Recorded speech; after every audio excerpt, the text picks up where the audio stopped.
మూడేళ్లుగా గ్యాప్ లేకుండా తెలుగులో సినిమాలు చేసిన శ్రీలీల ఉన్నట్టుండి ఇక్కడ గ్యాప్ తీసుకోవడానికి కారణమేంటి? టాలీవుడ్లో ఆమెకు నచ్చే కథలు మన దర్శకులు రాయట్లేదా? లేదంటే బాలీవుడ్ పై ఉన్న ఇష్టంతో అక్కడి సినిమాల వైపు అడుగులు వేస్తున్నారా? ఈ విషయంపై శ్రీలీల ఏమంటున్నారు? అసలు ఏంటి ఆమె ప్లానింగ్? మూడేళ్ల కింద ధమాకాతో మొదలైన శ్రీలీల మ్యాజిక్ కంటిన్యూ అవుతూనే ఉంది. ఎంతమంది హీరోయిన్లు వచ్చినా ఈమె మాత్రం వరుసగా హీరోలందర్నీ కవర్ చేశారు. ఇప్పుడు కూడా రవితేజతో మాస్ జాతర, పవన్ కళ్యాణ్ ఉస్తాద్ భగత్ సింగ్ సినిమాలో నటిస్తున్నారు.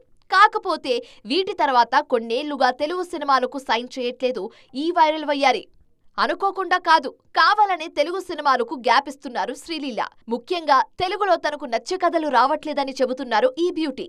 ఇన్నాళ్లు అయిందేదో అయిపోయింది, ఇకపై తనకు నచ్చే కథలు చేయాలనుకుంటున్నట్లు తెలిపారు ఈ బ్యూటీ. ఈ విషయంలో బాలీవుడ్ మేకర్స్ తన స్వభావానికి తగ్గ పాత్రలు రాస్తున్నారని చెప్పారు శ్రీలీల.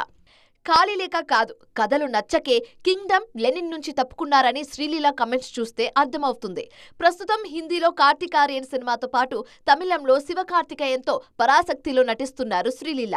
ఈ లెక్కన నచ్చే కథ వస్తే గాని తెలుగులో శ్రీలీలను చూడలేరేమో అభిమానులు. కాకపోతే ఆ లోపే మాస్ జాతరతో ఓసారి పలకరించనున్నారు ఈ బ్యూటీ.